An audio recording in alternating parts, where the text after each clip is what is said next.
Is-Soċjetà Sant'Alina, banda Duke of Connacht's Own, tippreżenta programm iddedikat lil Festa ta' Santu Kruċ, iċċelebrata fir-raħal tagħna ta' Birkirkara nhar it-3 ta' Mejju. Preżentazzjoni Daniel Vella, produzzjoni Marġife Studios, bil-kollaborazzjoni ma' Sur Erik Busuttil, Chairman tal-Kummissjoni TIK.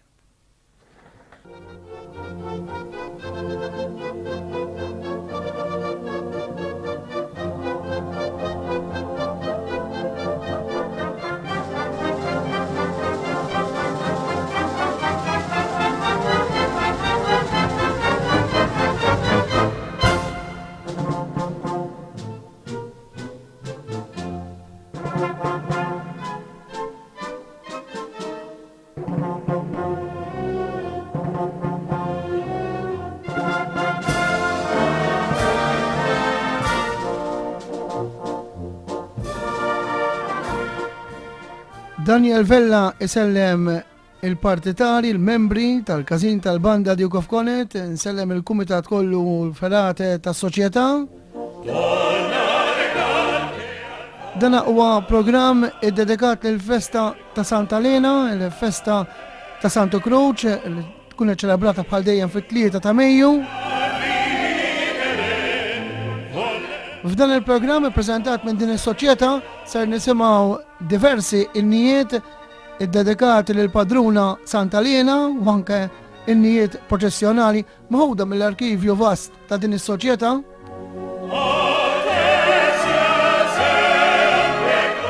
Waqt dan il-programm ser nkunu qegħdin insegwu diversi ritratti u videoclips grazzi ħafna għas-Sur Erik Busuttil, iċ-Chairman tal-Kummissjoni TIK, li ser ikun qed jieħu ħsieb il-parti li fiha ser nkunu qegħdin naraw dawn ir-ritratti sbieħ u videoclips meħuda mill-purċissjoni ta' Sant'Alina bis-sem anke tal-banda tagħna.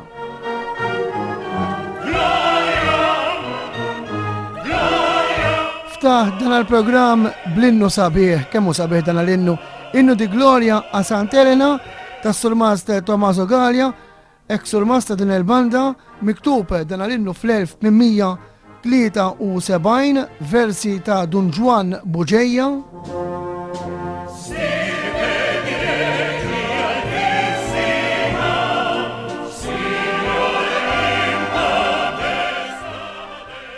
Kompożizzjoni ta' Sur Master Giuseppe Caruana. Niftaħ dan il-programm permezz tal-ewwel innu sabeħ ħafna, innu illi huwa miktub minn Sur Master illi huwa magħruf ħafna għal diversi innijiet ta' sbieħ illi kiteb, fosthom dana l-innu Sant'Alina tas Sur Master Caruana, il-banda Duke of Connacht irrekordjat dana l-innu fis-7 tal-Marċi Brjużi lejliet it-tielet millenju fl-1999 taħt it-treġġija tal-ex Sur Master Andrew Colero.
soċjetà gburija ħafna li għandha innu sabiħ ħafna ta' wieħed mis-surmastriet il-kbar tal-mużika sagra u n-nijiet li kiteb Surmas Karwana matul is-snin. Hemmhekk smajna l-banda Duke of Connacht minn 7 Marċi tal-1999 taħt it-treġġija tal-ex-Surmas Kolero fejn dan is-7 Marċi jiftaħ permess dan l-innu sabiħ li għadna kif smajna tas-Surmas Giuseppe Karwana, innu Santa Lina. Se nemmorru sama din il-banda għas-sena 2010 setta innijiet proċessjonali flimkien ma' dana is-setta l-innijiet tal-proċessjoni insibu l-ġirrekordjat l-innu di Gloria a Santa Elena kif semmejt tas-Surmas Galja, fl-istess compact disc insibu l-Elogju Santa Lina tas-Surmas Mikbat Minsi Maestro Rada Battista fuq versi ta' Charles Mifsud, Helena Gloria ta' Omar Kolero u versi ta' Paolo Mikallef flimkien anke mal-innu tal-banda tas-Surmas Carmel Brinkat. Minn dan as-setta l-innijiet tal-proċessjoni ser nieħu innu miktub mis-Surmas Tommaso Gallia. L-innu tal-proċessjoni irrikordjat f'din is-sidi il-numru 5, it-18 ta' Wissu.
dak kien l-innu tal-proċessjoni irrekordjat f'din is-CD tas-sena 2010 in-numru 5, it-18 ta' Awwissu tal-ex-Surmas Direttur Tommaso Gallia.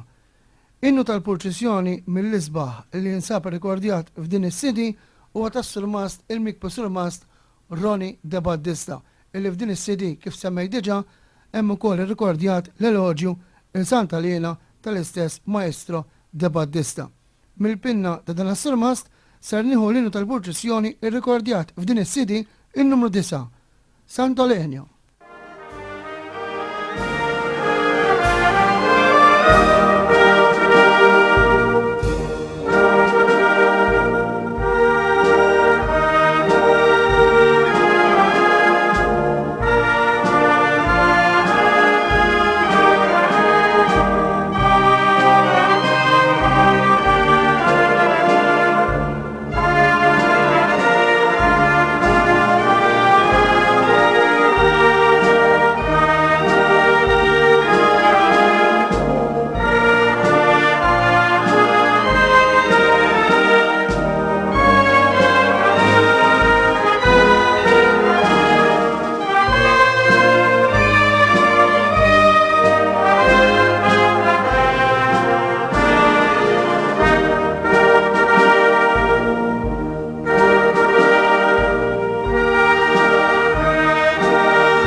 Mill-pilna tal-Mikbu Surmast Roni De Battista smajna l-innu tal-proċessjoni Sant'Olenio. Se nisimgħu issa innu tal-proċessjoni miktub mill-ex-Surmast Rodrik Buġeja li taħt it-treġġija tiegħu sar dan ir-recording tal-innijiet tal-proċessjoni tas-sena 2010 Santa Helena Imperex Maxima.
Ser nisimgħu issa innu tal-1928, innu illi għandu id-data ta' 9 ta' Awwissu tal-istess sena 1928.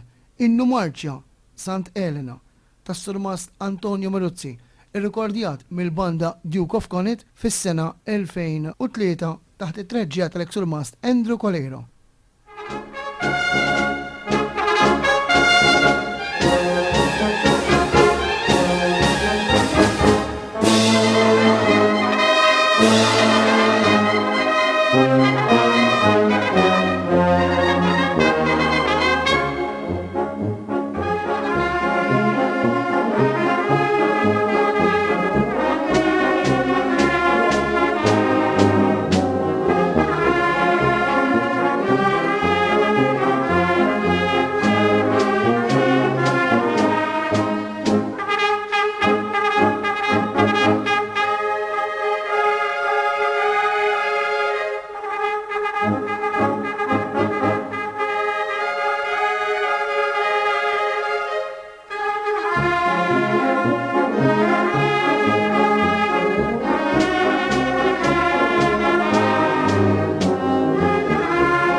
Kompożizzjoni tas-Sur Mast Antonio Maruzzi mis-CD tal-Marċ il-ġodda tas-sena 2003 smajna Innu Marċja Sant Elena. Fis-sena 2007 il-banda Duke of Connacht's Own immexxija mill-Sur Mast Andrew Colero kien imissa biex tagħmel u tirrekordja il-Marċ il-ġodda. F'dan is-sett insibu innu sabiħ tas-Sur Mast Carmelo Pace, Innu Santa Lina.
Fost it-tapes illi ħarġet il-banda Duke of Connacht kien sar tape b'recording ta' inni tal-Proċessjoni illi mażmin mbagħad kien sar riproduzzjoni fuq compact disc. Hawnhekk naraw li ġew rikordjati diversi innijiet tal-Proċessjoni, jispikka ħafna l-innu di Gloria a Sant'Elena ta' Surmast Raffaele Ricci fuq versi tal-kanonku Dun Juan Buġeja, kien ħasem it-tenur Andrew Sapiano u l-baxx Joe Vella Bondin u l-kor tal-parroċċa ta' San Giuseppe Ħaddiem Itiat Josef immexxi dak iż-żmien min-notar Godwin Grima.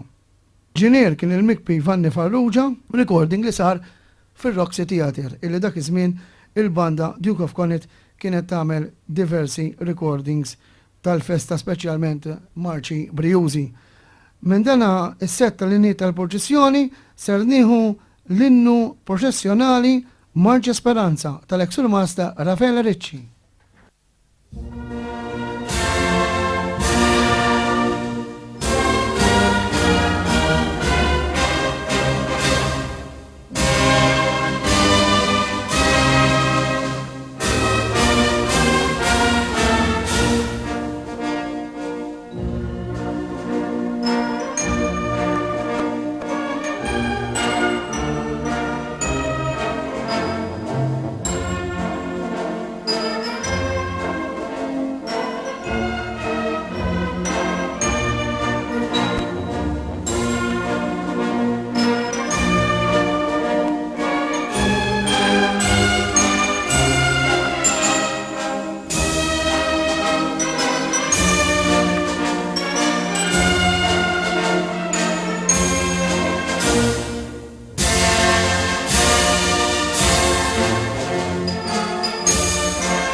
bil-mod ser nkun qed intemm dana il-programm iżda nisimgħu issa innu ieħor mill-isbaħ, innu miktub mill-Sur Mast il-maħbub Maestro Andrew Colero, innu 50 sena Bażilika.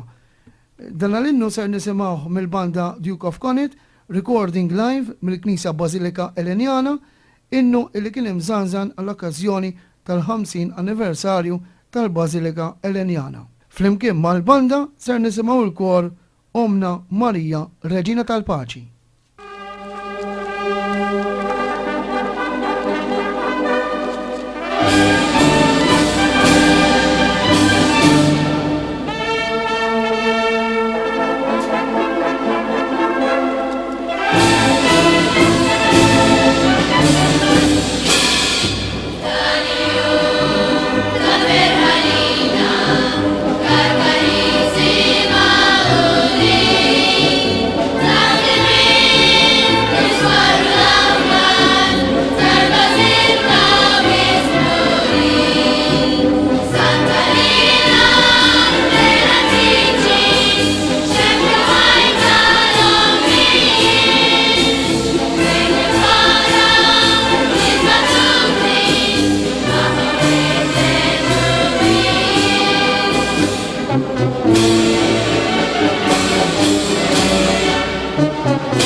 Mil-pinna din id-darba tas-Sur Masta Rafael Ricci ser nisimgħu l-innu tal-qalb il-membri u l-partitari u l-ħbieb tal-każin tal-banda Duke of Connacht, innu Marċ Santalina.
Wasalt issa fit-tmiem dan il-programm organizzat u mtella mis-Soċjetà Santalina l-Banda Duke of Connacht bil-kollaborazzjoni ma' Sur Eric Buzutil, il-chairperson tal-Kummissjoni Tik u waħda mill-ferat li għandha din is-soċjetà.